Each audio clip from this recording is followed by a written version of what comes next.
Well, thanks for coming out, everyone, this afternoon on the first absolutely gorgeous day of the year that we have a good audience to speak something about the issue.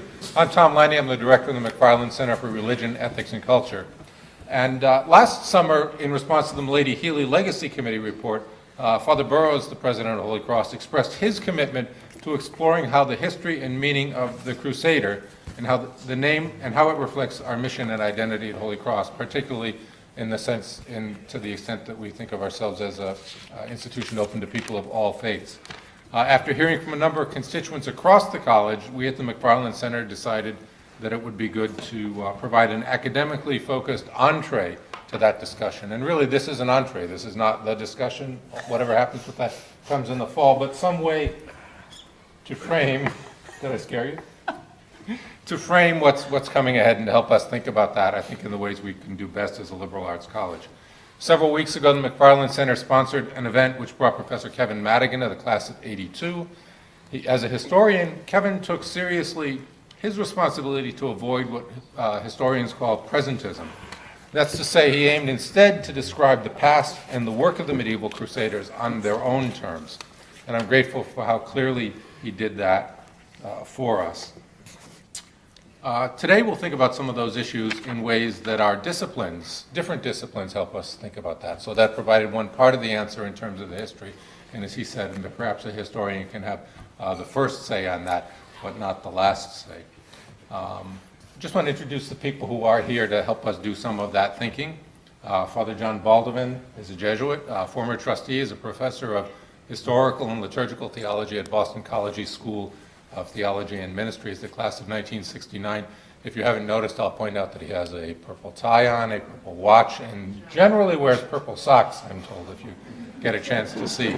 So you get some sense where his loyalties lie. Those are not maroon colors, maroon and gold, that I've ever seen him in. About the underwear. Professor Vicki Langer from Political Science, Professor Matt Schmaltz from Religious Studies, Professor Kendi Hess in the middle, not showing her face, and Professor Mark Freeman and Professor Sahar Bazaz. What we're doing today is not a debate. There's time for all of that, but really a way, when we framed it, that we wanted to have people think a little bit from the perspective of their disciplines about the matters of identity, meaning, memory, belonging, history wrapped up in one name, Crusaders. And at one level, we can say it's hardly the most pressing moral issue of our day. We're in a time when there are some really remarkable things that need to be thought about. But it is a moniker, and it is a way that we present ourselves to the world, and I think something that we should take seriously and think about together. I take it as obvious that everyone on the panel approaches these questions as whole persons, but we thought what would be most helpful about a panel like this is to think, since we're a liberal arts college, how are the ways our disciplines have taught us to actually do, how our disciplines do impact the way that we think about matters like these. So I've asked our panelists today to think about the issues raised here and some of the ways that their disciplines teach them to think about it, and then we'll move from there into some broader ways. We'll have a chance for some comments from the audience. We're being recorded both ways, so when we get the questions from the audience, we can see who you are, and we'll come back to that. Anyway, we'll open it eventually to comments from perspectives from the audience. But let me ask, since Kendi's looking at me instead of hiding her head now, I'll ask you sort of how do you frame what's at stake here? Okay. Well, I'm an ethicist by training and profession. And so one of the things that I always bring or try to bring to any of the issues that I confront is sort of a multiplicity of values, a lot of different perspectives. One of the things that I teach is different systems of values. None of us has a uniquely privileged insight into what's right and what's wrong. All of us live as members of a community, and in this case, a very diverse community, in which a lot of these different value systems are present and active and very deeply felt and deeply held. So in approaching any kind of issue, this is a lot of what we do in my classes, one of the things that I try to do, that I try to teach my students how to do, is how to take on different perspectives. It's important that you know your own values, and that's crucial and harder than it might sound. But it's also important to be able to understand the perspectives that other people bring, even if you don't share it, to be able to at least see how and why somebody could care, could legitimately care about this just as much as you care about the things that you care about. And so when I come to this particular issue, one of the first things that I ask is, what are the different value systems in play? What have I heard people talking about? What are the kinds of values that people are referring to when they start talking about this whole crusader thing?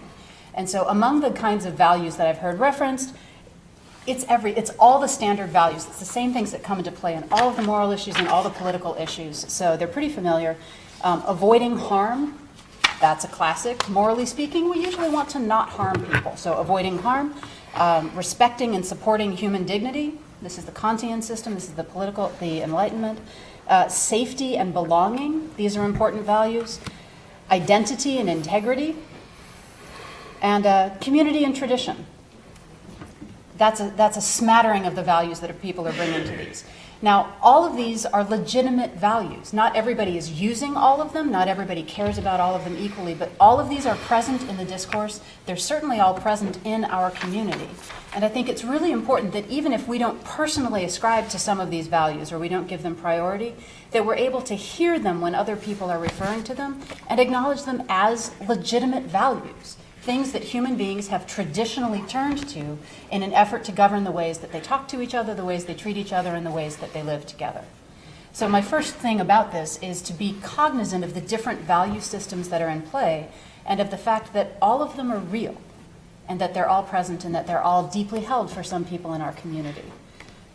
The other thing that I wanted specifically to sort of bring out is not just the multiplicity and the legitimacy of these different kinds of values, but that those values need to play out not just in the way we assess the target, but the way we go about pursuing our actions. And I'm not sure if that makes sense or not, but so if you just walk up to random people on campus, which I've tried to avoid doing, and say, what do you think about the Crusaders, right? Call it, yes or no, up or down. And somebody says, yes, and somebody says no, and you say, great, why? Give me your reasons. When we confront a decision like that, it's relatively easy for us to fall back on our values and trot out whichever of our values justify that specific outcome. And that's a starting point. You got to start there, right? But that's just the starting point. It's not the ending point. It's not the ending point for you making your own decision. It's certainly not the ending point for all of us collectively. So we start by identifying our first position and citing the values that lead us to choose it. But then the next step is, how do you pursue that? If you think we shouldn't be crusaders, how do you go about having that discussion with other people? If you think we should be crusaders, how do you go about approaching that? And the thing that I've been most struck by is the ways that people give excellent reasons for why they say yes or no, and then seem to just abandon those values the minute it's time to have a discussion about it. That they cite the importance of community and then start othering people who don't agree with them. Or I'm not going to talk to them because they don't agree with me, because community is important and that's why we need to keep this name. Or the Jesuit identity is so important and so I'm not going to talk to people who don't agree with me about that.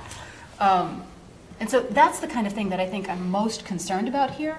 Not so much which way we end up coming out on crusaders or not crusaders, but that whatever values are leading us to our conclusion, that we embrace those in the way we pursue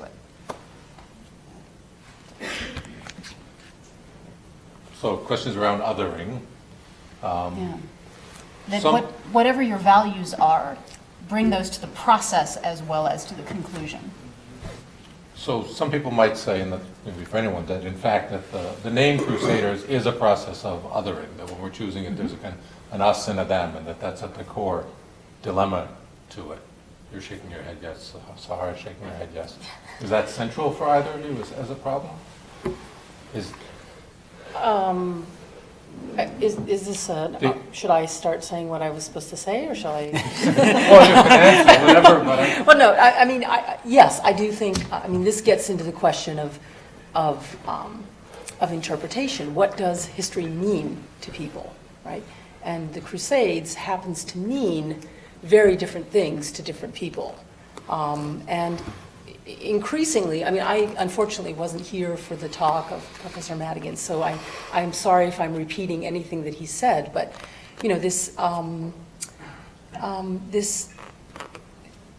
there is an increasing sense among medievalists, and that the Crusades actually was a very, when we even evaluate it on its own terms, right, which is what historians are always claiming to do, that there was immense destruction and loss of life, right? That anti-Semitism, as we know it in the context of Europe, really emerges with the Crusades, right? So whether we want to emphasize the negative aspects or the alleged positive aspects of the Crusade, I think in either case, what it comes down to is that people are increasingly seeing the Crusades as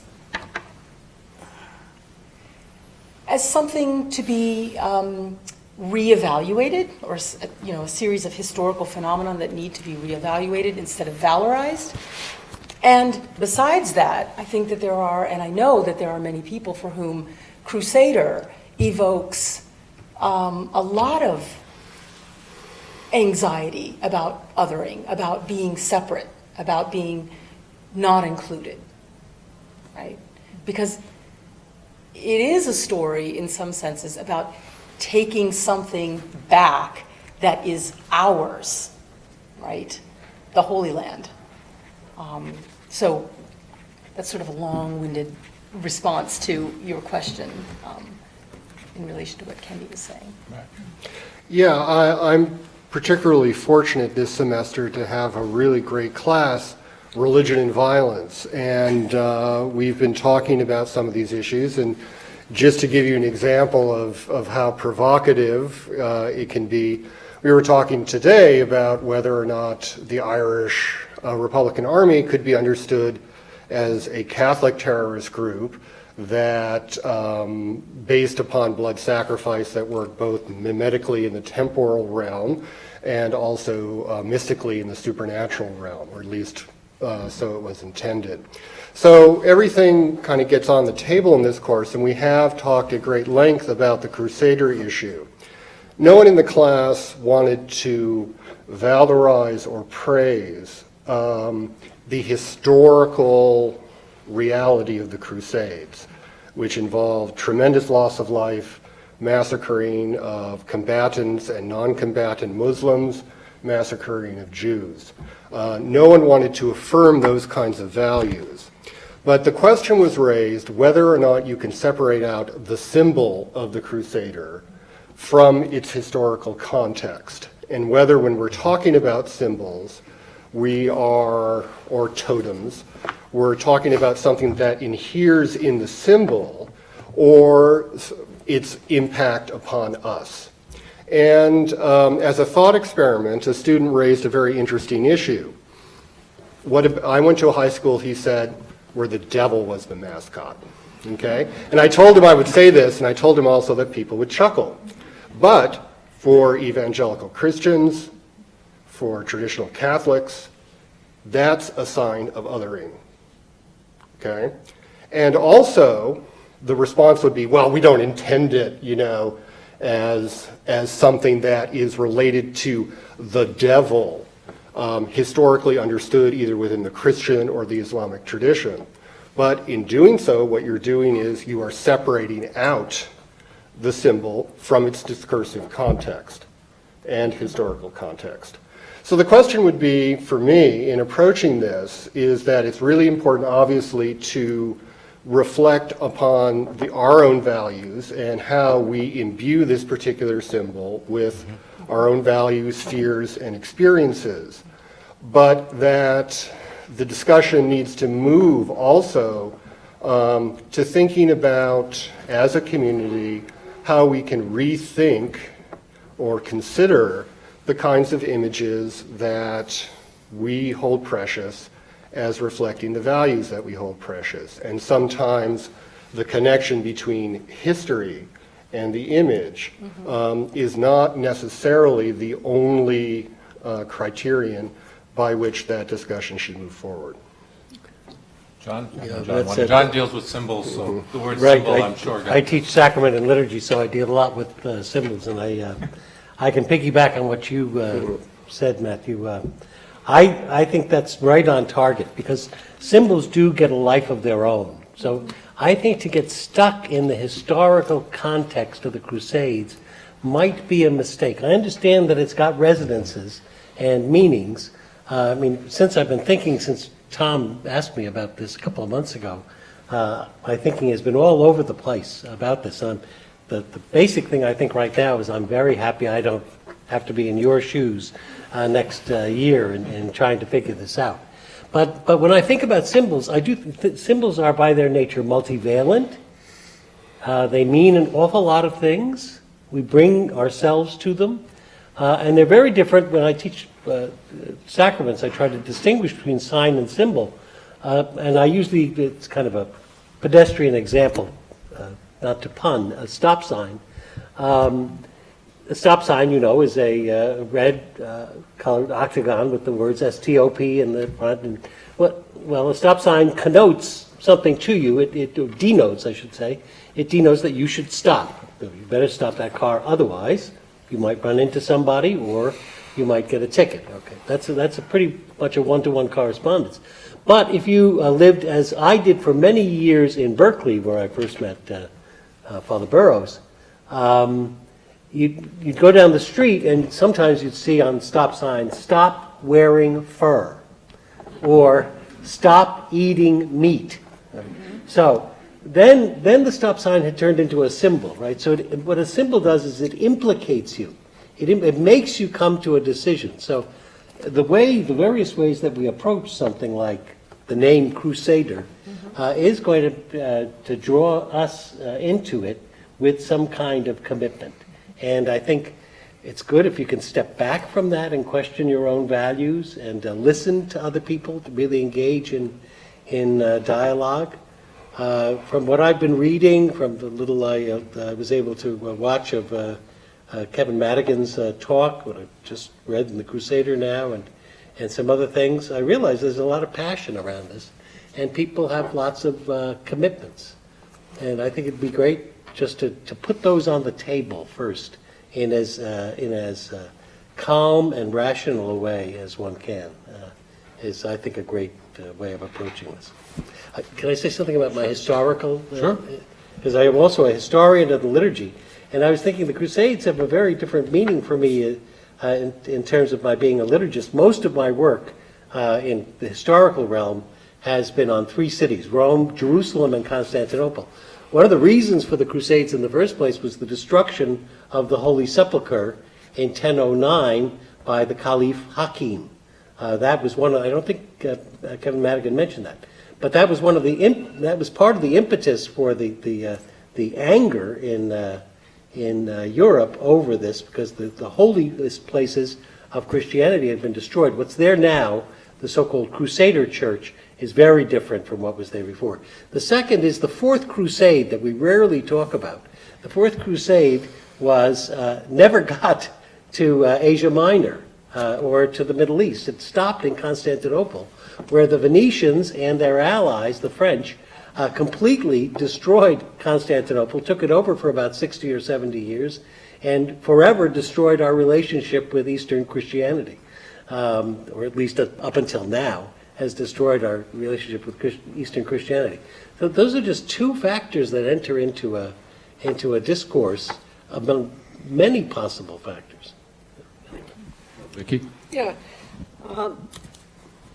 Tom initially asked us, or at least what I understood our remit to be, was initially to think about how we came to think about the question of the Crusades from our disciplinary perspective. And in that vein, I both attended the Student Fishbowl, which I thought was really, really well done. I want to commend everybody who was part of that. It was clear that things did get quite tense at some points, and very different senses of identity were brought to the table, but it was a model of really good conversation.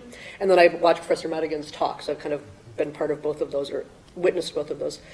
So I speak as a political scientist, thinking about what seemed odd, or just questioning, what raised questions in my mind to me about both of those, and also as a non-Catholic, to situate myself, because some of that I think was being a non-Catholic as well, and some what I was surprised by or didn't really understand. So to speak about the symbols, as a political scientist, for several semesters I taught a course on nationalism. And as you might imagine, nationalism is a lot about national symbols, right? Flags and things like this. And I used to do an exercise with my students the first day of class where I would give them texts of national anthems without telling them where they were. And we would try to see like different symbols, right? So some countries' national anthems focus almost entirely on the physical beauty of the place. They'll talk about the rolling plains and the rivers and the mountains and things like this. Others are much more about a set of political ideals, about freedom and dignity. Not just the United States, but other countries have those. So there were a lot of different ways, even in the national anthem, of bringing up the symbols.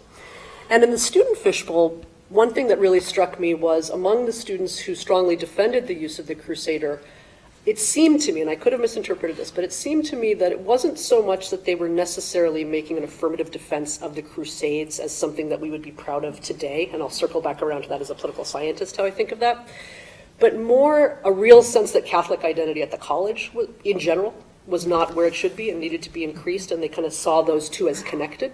Which again, as a non-Catholic, was something that was interesting and important for me to hear because that's not the way I experience Holy Cross. I don't experience it as having a lack of Catholic identity, but I certainly understand why Catholic students might. And so there began to be an interesting discussion about what might be alternative names. And one student suggested the purple. And I was very impressed when one of the students who had been arguing in favor of keeping the Crusader said, no, that's terrible. Purple is royalty. And that's exactly the opposite of what we want to be. So there's a really serious and nice thinking about alternative symbols. But coming back around to why I brought up the example of the different national anthems was, as a non-Catholic, I didn't see why the two couldn't be disconnected. If one were to come around to the idea, and I'm not saying one has to, that the Crusades in their entirety, because I do think it's a mistake to focus only on the First Crusade, and I'll talk about that in a minute, which is mostly what Professor Madigan did, that as a historical event that we look back at now, all 5 Crusades, that it's not something we want to be identified with. I don't know why that has to be locked into Catholic identity, meaning that there's no other Catholic symbol one could find. And not being Catholic, I don't know what it is, but I don't doubt that one could easily find it. So I didn't quite get that, and maybe people could clarify that for me. As a political scientist, the thing that I was struck by, both in the fishbowl, but particularly Professor Madigan's talk, was that we're talking about a series of wars and military engagements over several decades. Again, it's important not to just look at the motivations for that First Crusade, I think. Okay, and I'll explain why in a minute. And typically as political scientists, it's always important to understand the motivations of the soldiers, which is what Professor Madigan spoke to at great length, the religious fervor, the love, the devotion to Jerusalem, all of that of the Crusaders in the First Crusade. But that's not typically how we assess wars. We assess them on their outcome. And there are plenty of wars in world history in which, without doubt, the soldiers' motivations were very noble, and we now look back at those wars as having been disastrous, and the most recent of them is the invasion of Iraq. Right? I teach on the invasion of Iraq and the outcome of the invasion of Iraq, and it's commonly the case that when you see interviews with American soldiers who went, remember this is 2 years after 9/11, and they will often say, I joined the army because I wanted to defend my country against what I saw was a clear and present danger, and I was told there was a possibility Saddam Hussein had weapons of mass destruction. I don't doubt that for a minute. I think those were very, very noble intentions. Iraq did not have weapons of mass destruction. Iraq was not connected to 9/11. The outcome for Iraqis has been catastrophic. I would argue it's made the United States less safe because the anarchy in Iraq very clearly led to the creation of ISIS. So what do we do with the fact that the motivations of the soldiers were very noble? Very few people can defend the outcome, even in the terms of just defending American lives, much less what happened to Iraqis. And in that sense, I was really struck in the question and answer with Professor Madigan when Professor Schaefer brought up what has been alluded to here or discussed directly, the role of even the first, but particularly the later Crusades in the rise of anti-Semitism. And I was struck because I was watching it, I could actually write down what Professor Madigan said. And what he said was, lots of Jewish scholars point to the First, Second, and Third Crusades as the point where Jewish-Christian relations began to deteriorate. He had said the 500 years before that was a period of historic comedy or good relations between Christians and Jews. I think those Jewish scholars, Professor Madigan says, are basically right. In the full discussion of whether the college should retain the name, absolutely the massacre of innocent Jews in the Crusades should be brought up. In 2004, speaking to the Eastern Christians in the Fourth Crusade, Pope John Paul II, not typically thought of as a highly liberal pope, apologized to Bartholomew I, then head of the world's Orthodox Christians, for the Fourth Crusade sacking of Constantinople, which had nothing to do with the Holy Sepulchre, nothing to do with any of the motivations that we heard about, right, in the very time-limited issue of the First Crusade and the Holy Sepulchre and religious freedom and pilgrimage rights, but came at the expense of Eastern Christians, right? So I was just a little bit, I think it's always very valuable to understand motivations and to not just be presentist, but this is also an outward-facing discussion, right? I mean, of course, first and foremost, this is a symbol for us, but especially as it reflects a team, people outside understand what the Crusades are too, right? So I think it's kind of a dodge to just say, well, we can reimagine it differently. Maybe we can, but we should at least be aware that that's not the mainstream understanding of the term and the historical event called the entirety of the Crusades in the rest of the world outside this campus. Now, we can come back and say we don't care, we're going to make it for ourselves, and that's okay. But I can say, as a person who teaches on the Middle East and has lived in the Middle East a lot, you know, people have a very different understanding of it there, and you also have to be willing to take that on and to accept the negatives of that if you really want to hold on to the name. Can I just be a little provocative and Go say ahead. something? So I always say this to my students. I say, well, imagine if we had a football team or a soccer team in Baghdad called the Baghdad Jihadis. Well, a jihadi is basically a crusader. It's someone who fights in the name of religion, right? And they always sort of look at me and they go, well, we don't really like that. And I said, well, precisely, right? This is simply for perspective's sake, you know. But I don't know, an interesting thought experiment, I think. Mark, you've been quiet and patient, but what's at stake most for you here? Or how do you balance? There are lots of things at stake, and as you know, one of the things that I did yesterday was just try to take stock of all the different conversations that have happened, the Madigan talk and so forth, and sketch out the kind of landscape of issues. And I came up with lots of them, and I'm going to spare you that list because it's significant. I think what I'd rather do instead is actually offer a little bit of commentary on a few of the items that have been identified so far. So the question of naming, the question of history, and the question of symbol. In terms of whether naming involves othering, I think there's, and by othering we're referring to the idea of relegating to the status of other some group besides one's own, right? On some level, it's intrinsic to the very idea of naming, right? I mean, we are this, we are not that. And so naming is intimately bound up with issues of distinction, of identity, and not least, difference. And the idea of othering finds its way into athletic teams and monikers and mascots and all the rest. And so it seems to me that when we're talking about the naming issue, the question is whether the naming becomes, in a sense, problematically or dangerously othering, right? Whether it has something to say about specific groups of others, that can be very, very injurious and problematic. Whether or not the Crusader name does that, we can all decide at some point. How would you answer that, for that name? Or how do you begin to answer it? I'm going to dodge that a little bit by moving into the second issue, the issue of history. Okay. Right? I mean, we've identified at least 4 different dimensions of history here, and what the name Crusader means is going to be a function of which of those different dimensions we attach ourselves to. There's the issue of so-called historical reality, that is, what were the Crusades, quote, actually like? And that's what Professor Madigan tried to do, and from his perspective, there was solid consensus about that. I'm not so sure about that, precisely because of the interpretive dimension that you're talking about, but that's certainly one way of thinking about Crusader. What were the Crusades actually like? Were they as violent as people say they were? Were they offensive or defensive? I mean, there's a whole literature about that. Then there is the question of the consequences of history. That is, we can't just think about the meaning of a particular constellation of events, but we have to understand the significance those events have for subsequent realities, what they contribute to in terms of the future. Then there's also the history of reception. That is, what are the changing ways in which this particular constellation of events is being rewritten, reimagined, reseen. And then there is the history of connotations, right?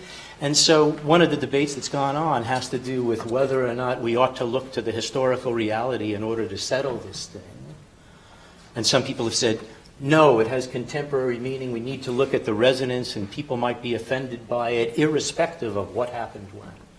I mean, it seems to me that the bottom line is that all of those different dimensions have to be brought to bear as we try to come to terms with what the significance of the term crusader is. So that would be the second issue. In terms of the issue of symbol, I must say, and I've mentioned this to you, Tom, I find myself asking a question which I actually had to impose on Father Harmon yesterday. And the question really had to do actually with the symbol not just of the crusader, but the symbol of the sword.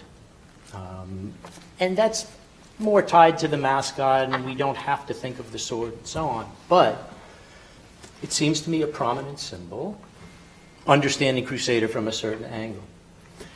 Where it creates some tension, for me at least, has to do with the idea of Ignatius having laid down his sword. And so one of the questions I asked of Father Harmon is there a tension there that we need to think about?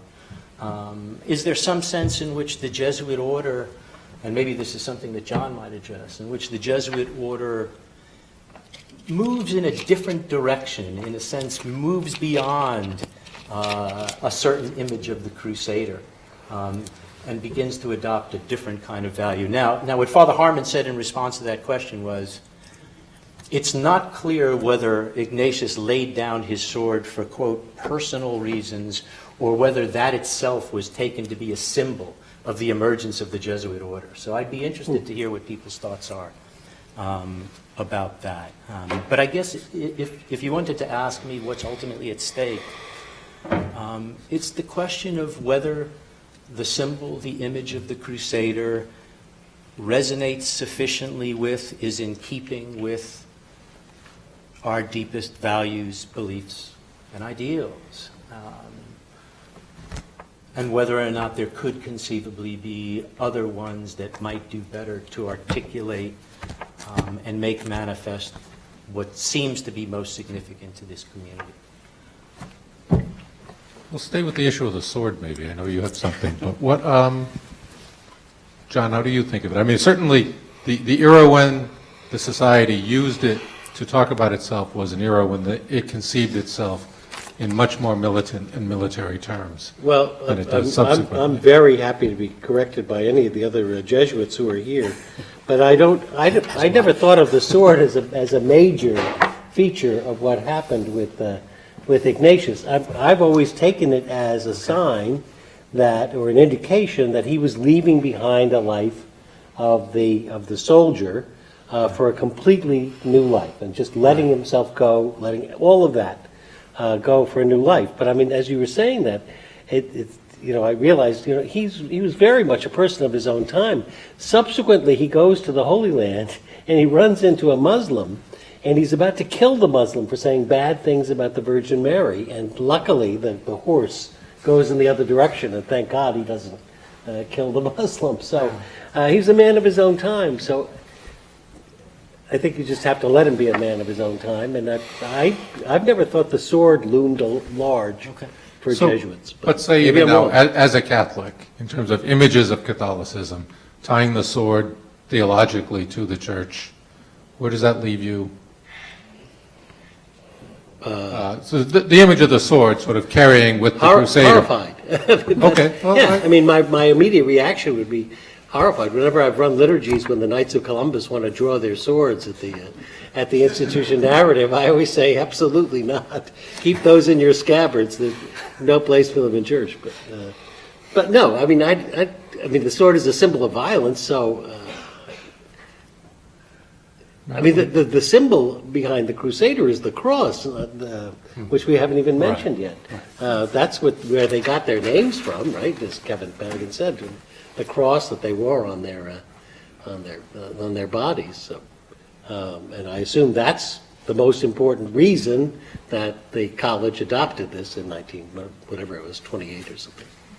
So is it an image? Is it a question of the visuals? I mean, one of the visuals we have is a guy with a giant sword, and he does have a cross on his shield, sort of. So a revised version of a swordless guy with a cross. I think the shield would be. I think the shield would be plenty.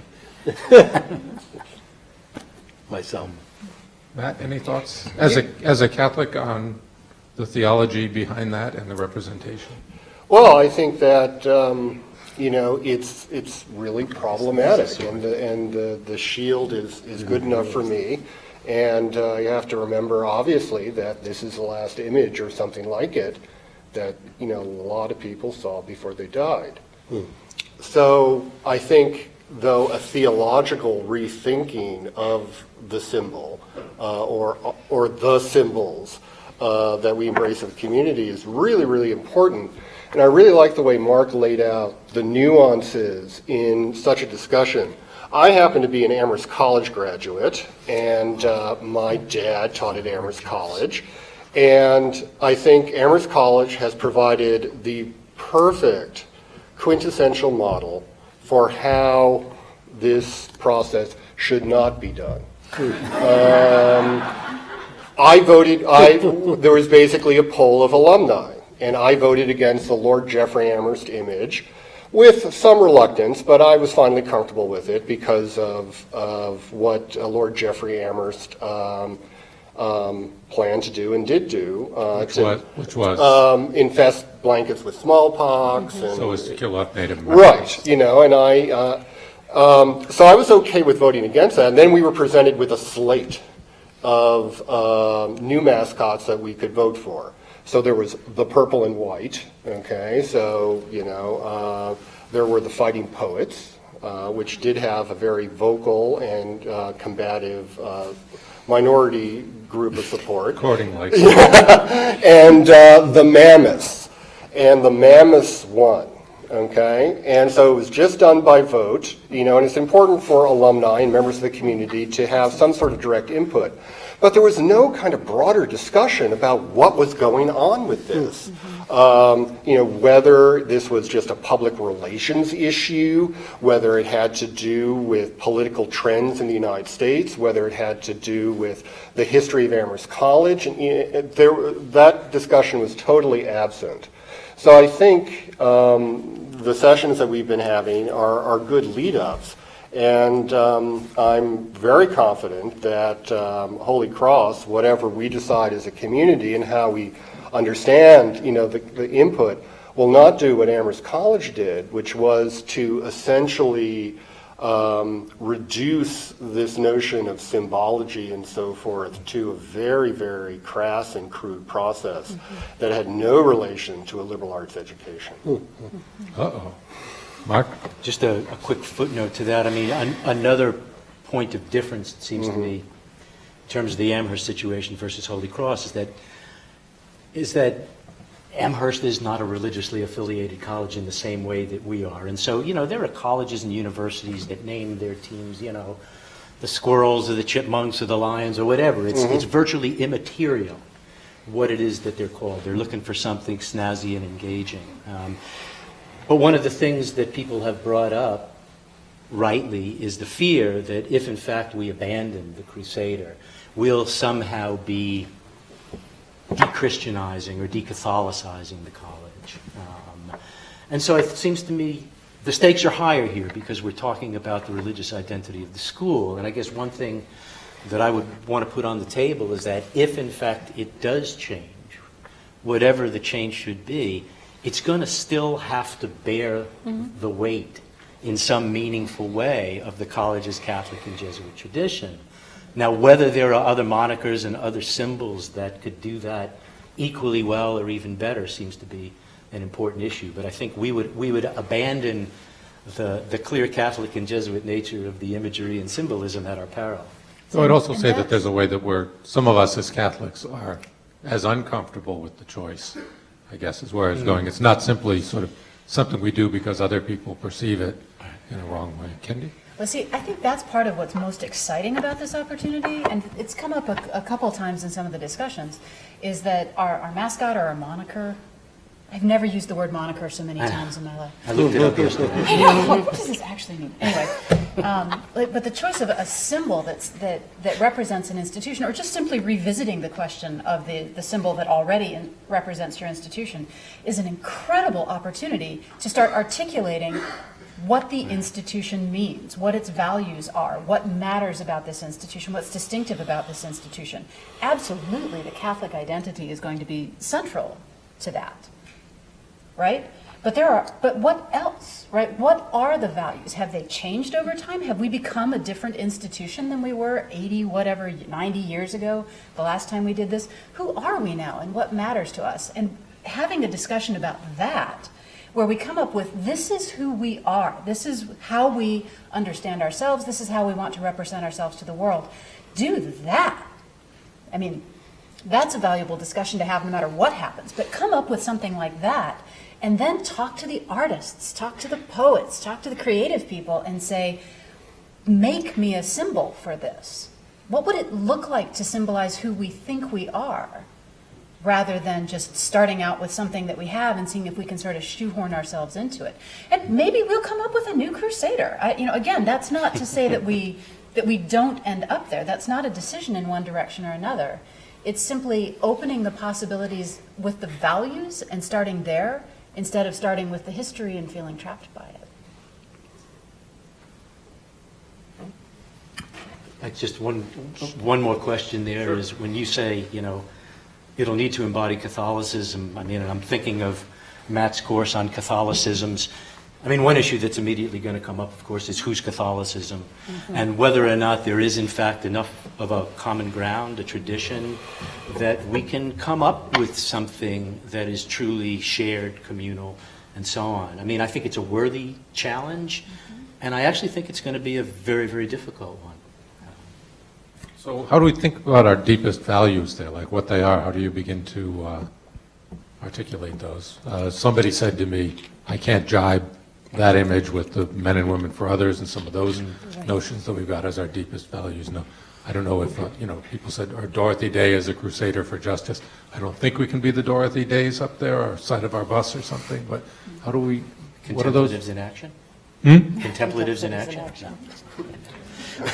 Might be a little rough on the athletes. But can I bring up just one point? Sure. And again, I hate to sort of emphasize the context. I understand the argument about the symbol, extracted from context. It has its own meaning.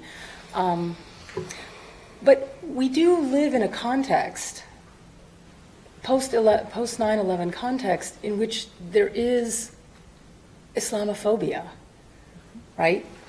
That is the reality that we live in. So I don't know if we can be absolutely context-free. I'm thinking, in this conversation, it makes me think about the debates around the Confederate flag, right? For many people in the South, that's a symbol, right? It's not a symbol of slavery or anything else, but for many people, that just resonates too strongly about, a history which, if we judge it on its own terms, sure, those people were probably nice people, and it was okay for them to have slaves then, according to their own terms. But according to our current understanding, this is highly problematic. So I hear everything that you're saying, and I don't know if looking at the way the debates around the Confederate flag have unfolded, no pun intended, whether or not that's useful at all. It's a helpful metaphor. How much does it rise to that level for you? How comparable are they? With the Sort of Crusader? Confederate flag here and Crusader here, or how? No, it's not the same. It doesn't rise to the same level. But it's still a good metaphor. But I think So, it's, it says something very strongly to certain people, and to many people. Sure, when I look at it, I say I can't really separate out the slavery from the notion, this is old rebel and my granddad fought for this or whatever. So. Right, exactly. So, no, I don't see it as exactly the same, but I think it's just useful as a heuristic device, to think about. Were you going to pick? Yeah, I was just going to say something that Tim Joseph, who's the head of the classics department, who was supposed to be here today but wasn't able to be here, had shared with some professors who had expressed interest in this debate about the Crusades a really interesting article from The Economist in January, which is called "The Far Right's New Fascination with the Middle Ages." And he might have brought that up had he been here today, I don't know, but I just wanted to read two sentences from it. Since the September 11th attacks, the American far right has developed a fascination with the Middle Ages, in particular with the idea of the West as a united civilization that was fending off a challenge from the East. The embrace of the medieval extends from the alt-right online forum culture to stodgier old-school racists. Helmeted crusaders cry out Deus Vult, which of course is what Professor Madigan talked to us about as the thing the first crusaders said when they went into war, from memes circulated on Reddit and 4chan, which many of you will know are kind of very right-wing, homophobic, often misogynistic online sites. Images of Donald Trump clad in mail with a cross embroidered on his chest abound. Anti-Islam journals and websites name themselves after the Frankish king Charles Martel, who fought Muslim armies in the 8th century. Now, again, I think one thing that was discussed at the student forum, but not brought up in Professor Madigan's talk for fairly obvious reasons, was the issue that the editors of the newspaper brought up in response to a letter to which I was a signatory of many faculty at the college calling for a discussion on this, the fact that the KKK's main newspaper is also called The Crusader. And I think all of us, I listened to that discussion, I wasn't part of it because it was a student fishbowl, but I think people rightly agreed that that in and of itself is not a reason to change the name. But it is a reason to kind of, it's not inseparable from the kinds of issues that many of us have been raising, right? So I would absolutely agree that that alone would not be a reason to change the name, but there is a reason why there's like an affinity or a cluster of things going on. What it is about the Crusades that Yeah. is attractive to these people Yeah, is something that we absolutely. have to come to grips with. Absolutely, and I was coming off of what Sahar had just said about the 9/11 context, right? About this idea, what these people are taking from the Middle Ages, and including in that the Crusades is an us versus them, a West which they argue is white, and the article goes on to talk about how historians have pushed back and shown that, well, the West was not all white, and all kinds of different ways to try to push back against that. But an image which certainly is not completely historically correct by any means, but has been appropriated by these folks because they think it very clearly is an othering. I mean, they're quite explicit about that, except they see that as valuable, right? They very much want to other some historic white West, which they imagine as having been great because it was othering all kinds of other people, right? Which is certainly not the view that any of us would be taking at Holy Cross, obviously.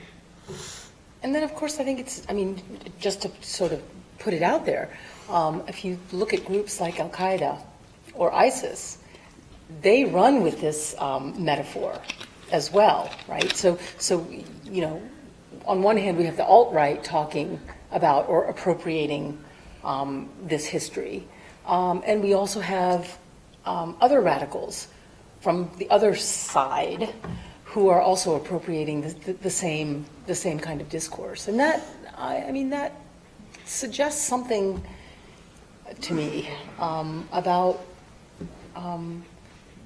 how generative that symbology is, really, about generative maybe. Plastic. Yeah, plastic maybe. Flexible, maybe not generative. At least thinking as a sociologist, I think about sort of what it's taken to build an alumni loyalty group, the sense of people being crusaders, that's not something to be just sort of dismissed, that people hold themselves really together. They may not have all that intentionality. They may not think about what the Crusades mean, but they'll say that I'm a crusader, or they'll say, well, I don't mean the bad part, I only mean the good part. So, how do we think about or take into account what's at stake there, John? Something you said earlier stuck with me, and just let me think out loud for a second. When you said we're not going to put Dorothy Day on the side of a bus and say Crusader for Justice, but as a matter of fact, it may not be the name, it may be the image. When you look at the knight on the cover of the paper here, because Crusader can be redeemed, right? It can have a very redeeming, right? Harvey Milk was a crusader for LGBT rights. Dorothy Day was a crusader for social justice. There was a group, I don't know if they still exist, the Campus Crusade for Christ, or Billy Graham's revivals were called crusades. So there's a range of meaning, and maybe the name could be redeemed with an image. I don't know, I'm just totally thinking out loud. But I think it is important to remember how much this symbol means to a lot of people. It's very easy to get all ramped up, oh, the history, whoa, I had no idea it was so bad, and oh, you know, the current climate, this is really offensive to a lot of people. I can see why it would be offensive or threatening to people, and so it's very easy to get caught up in that and lose track of the individual meaning that this carries for so many of our alumni, and I think that's important. Contemporary theories of politics and ethics and other things are kind of blind in principle to what it takes to build a community and to maintain a community. And I'm not going to get into that. But because of the ways that these discourses have developed, especially over the last 40 years, we tend to devalue the things that unify us outside of sort of rational, principled commitments. And I think we're starting to see, not necessarily us at Holy Cross, although here too, but more generally, what happens when communities aren't very well unified. They start to crumble. And I would be leery of being too quick to jettison something that's a little problematic and then find out later that it really was an important part of how people understood themselves to be a part of something. And my own tendency is to not place, I think, enough value on those things because I grew up in these specific traditions. And so I make a conscious effort to try to be more careful of these sort of community centering, community building, community naming things than my tendencies include. And so that's just kind of a caution for other people who, like me, grew up here. I mean, I'm also conscious when you do that, it's easiest if you have an enemy represented. If you have another, the stronger the other is and the more you're against it, the more cohesive the group's going to be. So that part is problematic. Mark, and then Just a quick try thing, and take it to the... when you mentioned alumni before, and that, of course, is a very real issue, it just brings up the broader issue of the many constituencies that need to be thought of as we go about this process. What are the various constituencies? And they range from alumni to people who are offended here and now by the image, by the symbol, whatever. So who are the constituencies? How should we think about them? And probably the most difficult question, or one of the most difficult questions, does any of them have priority, right? Is there any way to think about which constituency or constituencies somehow deserve to be brought to the top? I mean, and probably the immediate answer is, oh no, we wouldn't want to do that.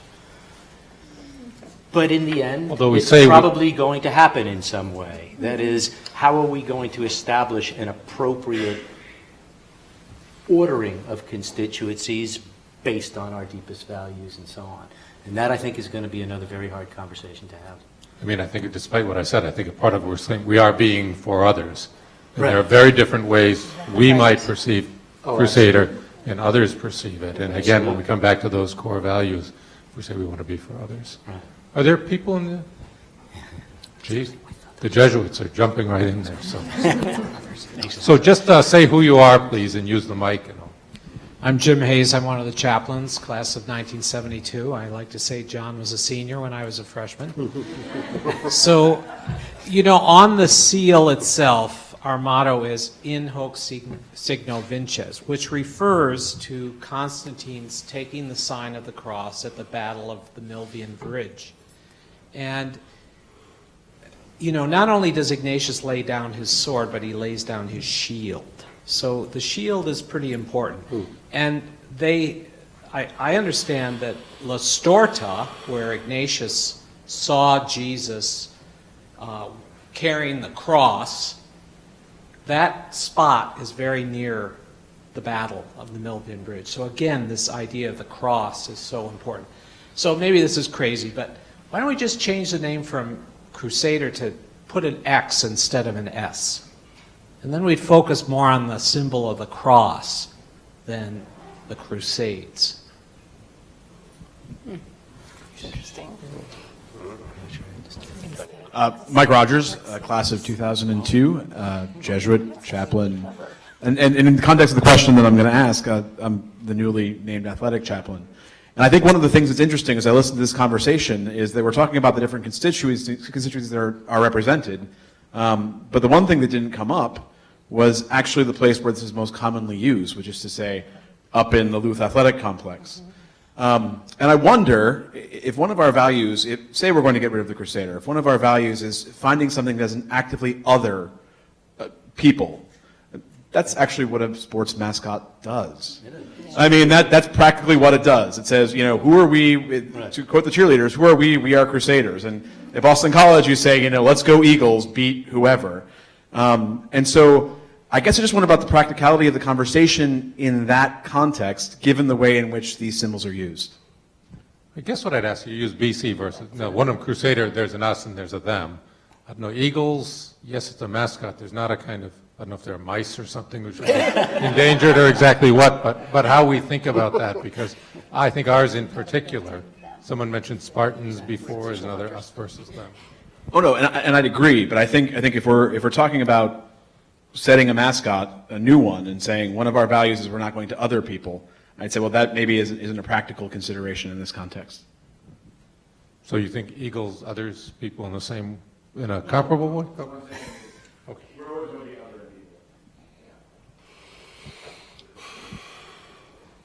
We'll get all the Jesuits out of the way if you want. So to speak.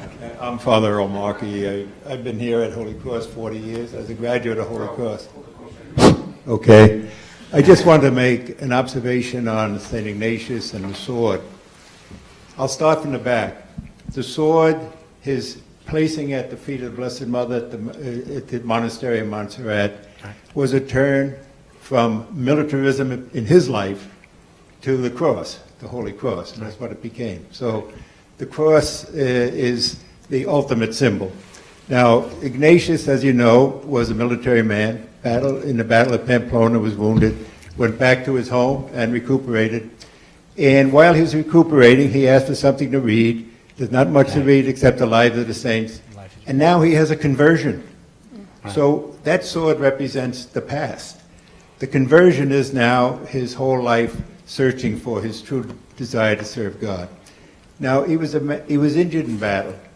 Now, we know from the wounds of battle, when I was a student here, we had many veterans here. And as you wouldn't recall, but I do, seminaries, monasteries were filled with people who had the conversion from the military life and all of that terrible devastation, loss of life and everything. They were converted and became religiously oriented, at least that.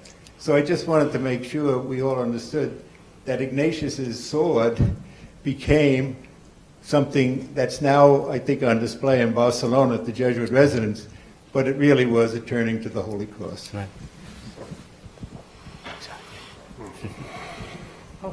Virginia Regan of Visual Arts, so I break the cycle here. There are two things I just wanted to kind of ask that we think about a little bit more. One of them is exactly, as Father Markey said, this issue of struggle. And I go back to the issue of jihad. From the Muslims I know, the concept is inner struggle. The core issue of struggle is to struggle with oneself to betterment. And consistently, through this, we have problems with symbols, right? Throughout Christian tradition, the idea of the struggle with self and the Christian warrior, the miles Christi, is not one of getting the other, but one of conflict with the self, to in some way contradict our natural instincts to think only about ourselves. And so therefore that struggle is to suppress that less than men and women for others. So that is something that in the issue of the crusader, or shall we say someone who fights, and I'm thinking about, well, the fact, most of us now, we have to really look at this very seriously, we are an elite. Men, young men at this age, are not expecting that they're going to go to war. This is very unusual. Throughout our history, there have been generation after generation, and in general, someone has always had to go to war. So the fact that we don't have that now, the idea of who could possibly go to war, going to war and fighting, that's not very good. so that there's a split between somehow what our obligations are and where we go. And the other is to think very, very carefully about the present. We have consistently, in the last, 10, 15 years, been very eager to erase what we think is wrong about the past. Because, of course, we have it right now, don't we? And I'm thinking of efforts to cut off offensive engravings in the middle of Santa Fe's plaza of one market. You have the perfidious Indians. That was just cut off. But now no way to look back and sort of say, what was that conflict that was? And do we continually have these conflicts? So this is basically, I think, I was very appreciative for all of the perspectives that you all brought. It was quite wonderful, and I'm sorry I missed the fishbowl, and thank you for taping everything. But this is to thank you, and I hope these thoughts become part of the discussion.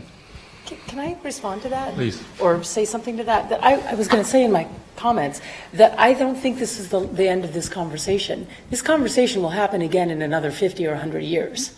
It's not that we have the truth.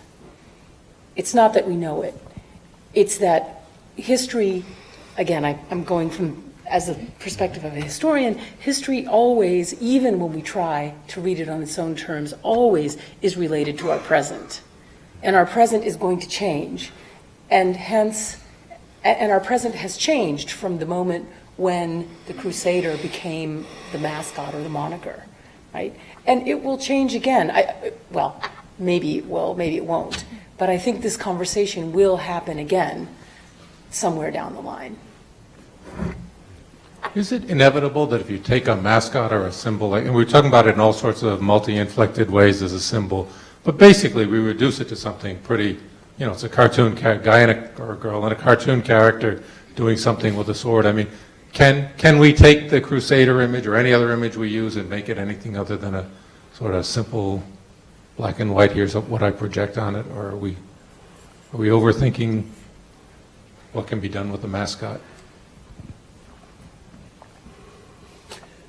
I was trying to think of the various mascots for Jesuit schools, and not many of them have much religious, many religious ramifications. Like the ram for Fordham, the eagle for Boston College, the Bulldogs, the Broncos of Santa Clara, the Billikens of St. Louis. I don't think we'd ever want to adopt that, but. The Hoyas, the Stag of Fairfield does actually. The Stag has, with your school, is carrying the banner of the resurrection, which is the banner of the cross. That's an interesting one. But by and large, they don't have any religious resonance to them.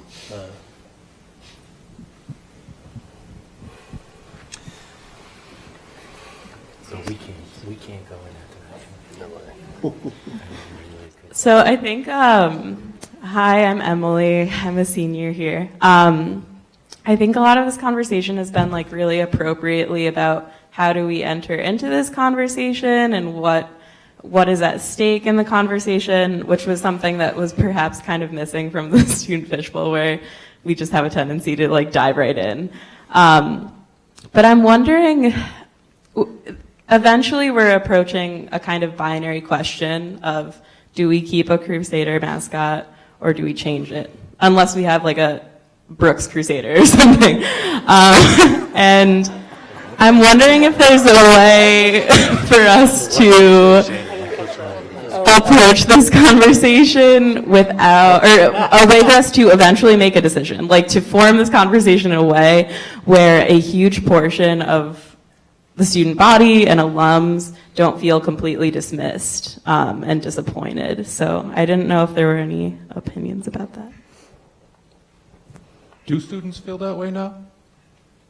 Dismissed at this point? No. I don't think so. Okay. All right.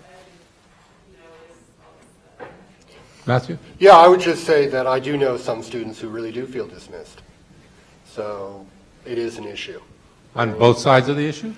Yeah, on both sides of the issue, exactly. And that, in conversations I've had, about this issue in my office, it's not obviously a sample, but, it's always like, they're going to ask our opinion too, aren't we going to be involved in some way? And so I think it is, and the commitment to the symbol or the interest in it, in discussing it, comes from a variety of different commitments, but it's really there. And, as Mark says, there are a number of constituencies, and one of the more painful processes will be, who gets privilege. You get all these constituencies and you get input in some sort of way, but then, a decision has to be made, and, you could do it just sort of democratically with no substantive discussion like Amherst did, or you could have a lot of discussion and then everyone gets really, really invested, and then people are even more upset when, things don't go in a way that they expected or wanted. Can I put you on the spot for a second? What, and in light of Emily's question, well, not just you, but anybody, Tom, anybody, what kind of process might the community engage in that wouldn't be a mere matter of putting ideas out there and voting, committing the same errors that happened in Amherst? Have we begun to imagine a process that is sort of organic enough to really lead to the kind of substantive discussion and decision-making that presumably is going to need to happen at some point?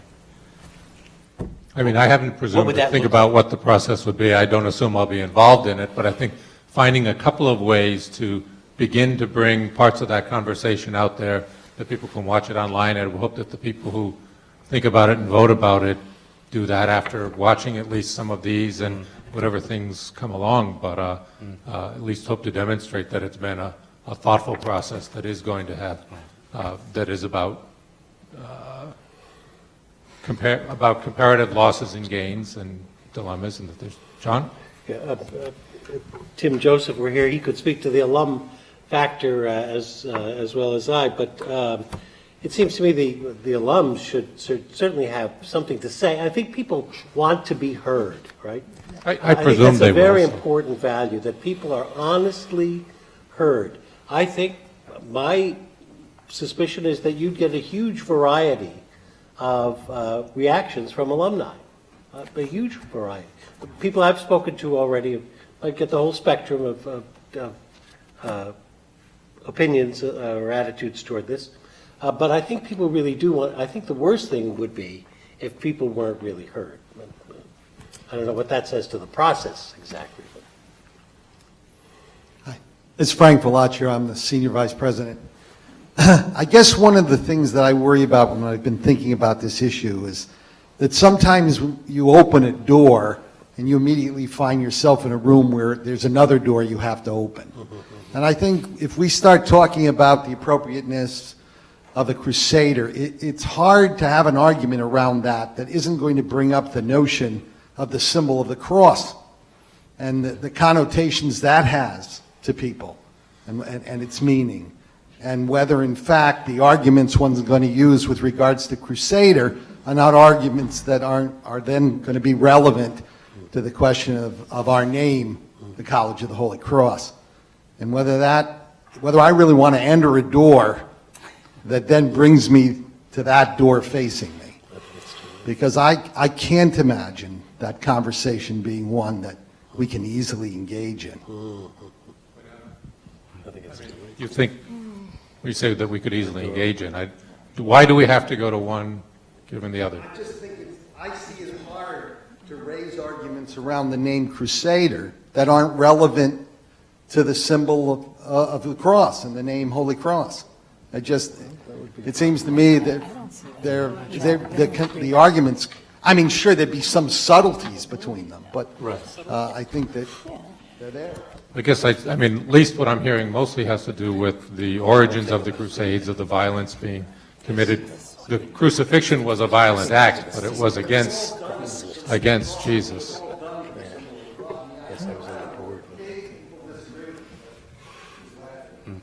Anyone? A lot of head shaking, no, but I thought Any responses? No? Well,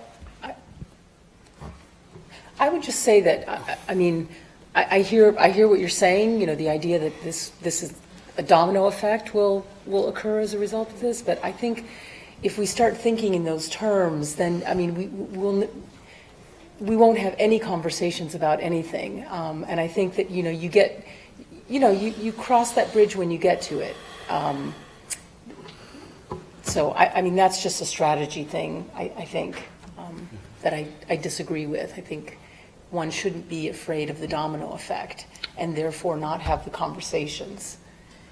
I think it's a fair concern. I can understand the concern. Even if I don't think that it would be a justified move to use the same arguments around the symbol of the cross as around the Crusaders, I can certainly expect that people would. I mean, people make bad arguments all the time. It's part of why I have a job. And I think that one of the things we could do is prepare responses. You know, for people who are disturbed or uncomfortable or whatever about the symbol of the Crusader, who love the College of the Holy Cross and have no interest and don't have a problem with the College of the Holy Cross, I think one of the things we could do is start preparing an explanation for why those are not the same thing and why the argument doesn't carry over and people who try to make that move are wrong, or whatever your position would be. But I'm not sure that it counts against having this discussion. Hi, I'm Callie and I'm a freshman, and I love hearing all these perspectives, and I think that they're the most important in my opinion, but I know that there is a monetary component to it. And how do you think that we should really approach this topic, and should we be considering that, or is it ultimately all about the symbolism and the ethics, and I don't know. Just I know that it's very costly to the college to change it, and the shirts, and it's just, and all the buildings, and wherever you see the word Crusader, basically, which is almost everywhere. And maybe that would result in a lack of donations from alumni who are upset by this. Yeah, and how should we consider that? And should we really be considering it, or I wonder what your opinion is. I think Joanne wanted to say something. Joanne Pierce. To that point, or does anyone want to? I was just going to say, well, yeah.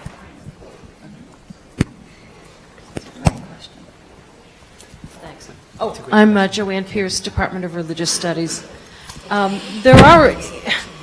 It's a complicated issue, and the question about taking the cross as opposed to the Crusader, I think we probably could take a look at that in two different lights. For example, the papal speech by Urban II at the Council of Clermont stresses not so much the cross, but the idea that one can win forgiveness of one's sins by going on this religious journey, and stresses that it's actually akin to a penitential pilgrimage. The other thing that's also stressed that I haven't really heard expressed here at all is that it's a very masculine symbol. As a matter of fact, even though there were exceptions in later crusades, Urban's speech specifically forbids women and children to engage on the crusade. So first of all, I think it is possible. One can certainly expand the Crusader image or expand the meaning of what it means to be a Crusader, although I don't think the pummeling penitence is going to do very much for the football team or the fighting pilgrims. But on the other hand, well, I don't know, the bouncing black ropes, I don't know, I suppose we could take that too. Well, the Dominicans, don't they have the fighting friars? There are a lot of things that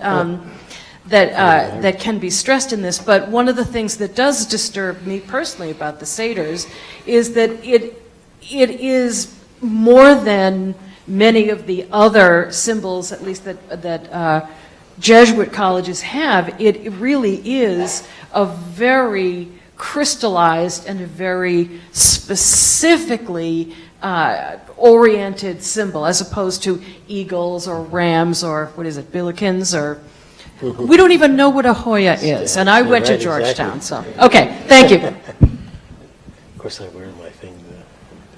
Hi, James Neville, class of 2020. My question is, pulling from pro sports, two teams with names and symbols that relate to a religion, the New Jersey Devils and the New Orleans Saints, both have taken a different approach in that the New Jersey Devils, largely, especially in their mascot, have taken a very comical approach, if you look at the mascot, versus the New Orleans Saints have taken a much more dignified and regal approach. Which one is better? I don't know, but I'd be interested in hearing all of your opinions on whether Holy Cross could, in a way, keep the name Crusader, but kind of choose one of those two paths for a new mascot or a new logo as a way to both appease tension, but at the same time not anger any of those who hold the name Crusader dear to their hearts. I mean, I said this before. I think that is something that could be thought about. I don't know if it's the solution. But I think it might be a way to go. I don't know. I'd be at pains to figure out how to image it, but there are a lot of smart people around here. Hi, I'm John Milligan. I'm a senior. I participated in the student fishbowl that some people were in attendance at, and I think one of the big things that came out, if I could comment on like the domino effect, is that there's definitely a feeling by students on the campus that the Crusader is by no means the first domino, and in fact, the domino effect is happening, and we're watching things that are symbols or monikers, I guess we can say, of our Catholic identity slip away, and that the Crusader, changing that would be just a furtherance of this effect that's already happening. And I'd ask, I think one thing that additionally came out in that fishbowl is that our understanding of the Crusades, what they were, how they happened, was pretty poor, the education around the Crusades. So my question would be, how do you think, given Kevin Madigan's talk and other events, that we can educate more than just the people that come to these talks, but a campus-wide education on the issue of the Crusades, and is there a fair and balanced way to do that? Because obviously, as a history major, I know there's multiple ways to interpret things. So is there a fair and balanced way that we can educate the majority of students on campus about the Crusades, so that we can all be using that base of knowledge when we have these discussions? Crusaders core area. Anyone? You know, we might be able to do more to educate people on the Crusades, and you know, have people have sufficient information about the historical dimension to be able to arrive at a more considered judgment. But there's still the question of how relevant that is. And I'm certainly not saying that it's irrelevant, but there's a whole slew of other considerations that have to be brought to bear on the ultimate decision besides what the Crusades actually were. The other thing I guess I would ask is again, the notion that by somehow moving away from the Crusader, we're somehow moving away from Catholic and Jesuit tradition may or may not be the case. And so I understand why it is that it could be construed as that, but the question still remains about whether or not there could be other symbols, other mascots, other monikers that would do as much work, so to speak, as the current ones do, and maybe even do it better. I don't think that's out of the realm of possibility. All right, we'll do Can't three tell you what short those are. questions, and I'll give each of you a chance if you have a closing comment. Hi, I'm Emily. I'm a freshman. And to piggyback off of what you were saying about constituents, I think one of the constituencies we need to think about is definitely the current alumni that we have, but also the future alumni that we have. Because most of students at Holy Cross, most of their time in relation to Holy Cross will be as alumni. And I think that whether we change the Crusader or not will have a big impact on what the makeup of that alumni is. You know, we sort of, I think I have perceived that we have an intention of making our alumni and making our students more diverse, more intersectional. And I think that sometimes the Crusader image fights against that purpose. And that also gets to how Catholic are we and how Catholic do we want to be. So I think we also need to think about what will changing the image mean to students who are applying and who wants to be here with us at Holy Cross. Did it affect any of you when you were applying? Didn't think about it? I love the fact that most of these kids are standing with the first-year students. You know? Yeah. Sitting. Thank you, Dr. Landy. I'm Brian Senior. I'm a sophomore at the college. A Republican senator who I'm fond of often says the meta battle in life and in politics lies in framing the narrative. And I think as we frame our narrative, one obstacle, to harken back to John's apt point that I have found and encountered as a student in engaging in these discussions, is that proponents of changing the name will often conflate the issue of the Crusader with the issue today, given our president, and issues of Islamophobia that are very real and that we face in the United States and around the world, while on the other hand, opponents of the name change worry that Holy Cross's Catholic identity and heritage is slipping away. The most salient point, I think, to that regard is in our admissions materials no longer containing the seal that Father Hayes mentioned with "In this sign you shall conquer," but rather including "ask more" with sort of the Jesuit son. So I think going forward, I anticipate that we will face issues if we don't address those two disparate constituencies and make sure they feel as though their needs are being heard properly.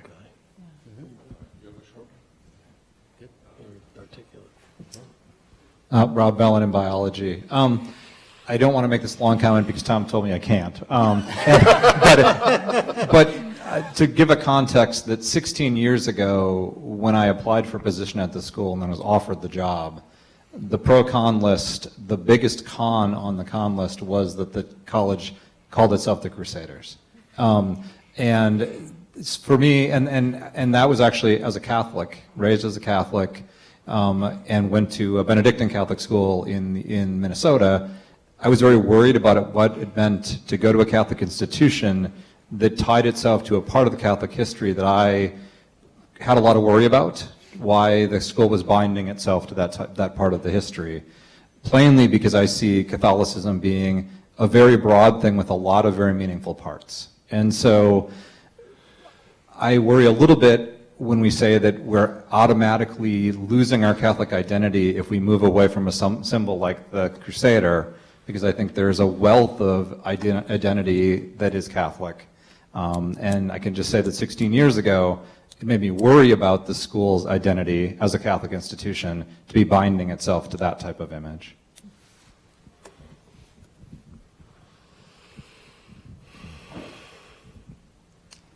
Hi, I'm Barrett, a current sophomore here. There's been a lot of talk from the student fishbowl discussion to this present talk now about the strength of an identity of a school and how that relates to the students. And it's really interesting to see all the different viewpoints. However, looking around this room, I've been to the fishbowl also. There's very similar faces.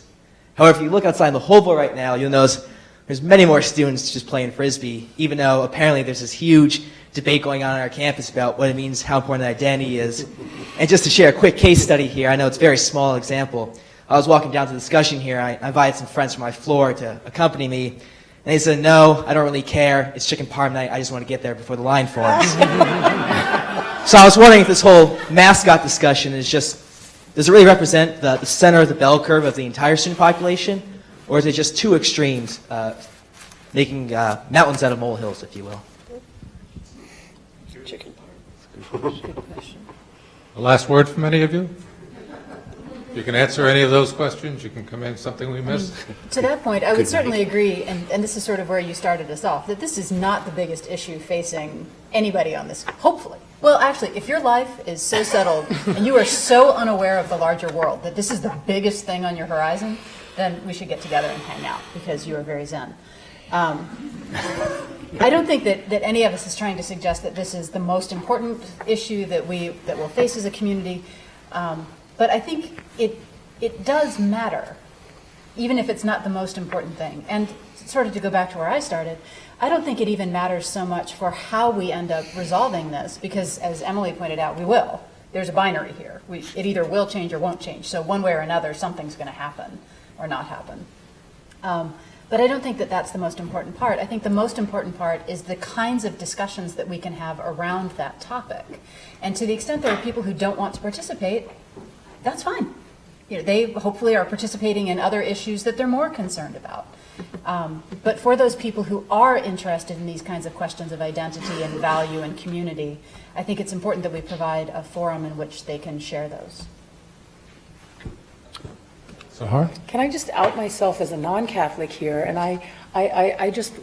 I'm very curious. It's interesting to me, and this is my ignorance, and I apologize for that, but it's interesting to me that the Crusades, is it such a strong symbol for Catholics?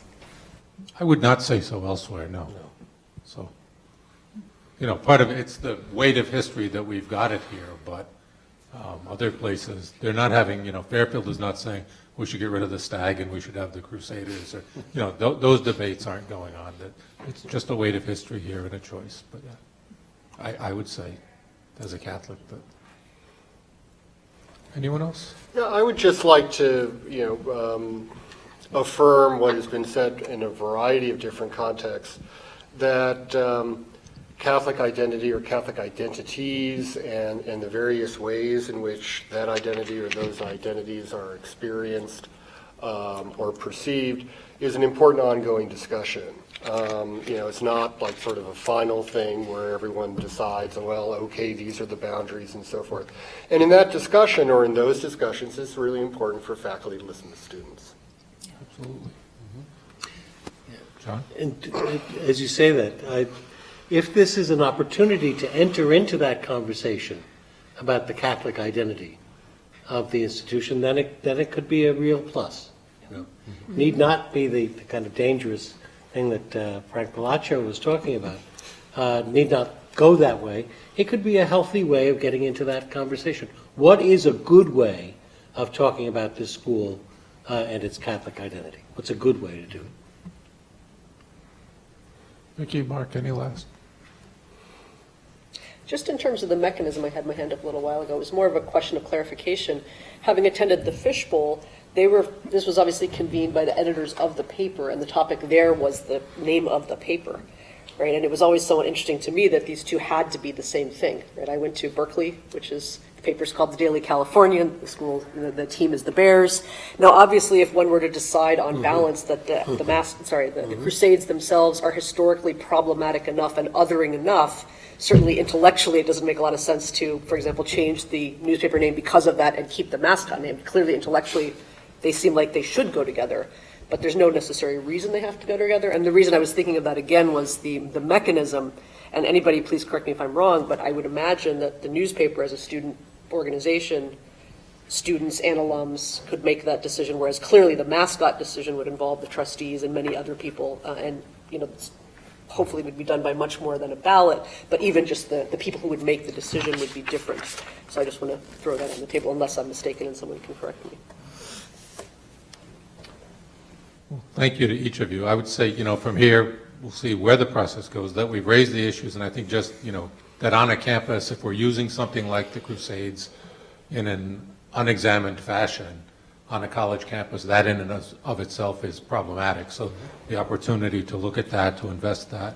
Likewise, we can do the same, I think we probably do on what the cross is, on what a lot of issues, in I think a very favorable way we can investigate that. But I think I'm grateful to everyone here for living up to that obligation that we have, and looking forward to whatever comes of that in the fall as this conversation advances. So thank you, everyone.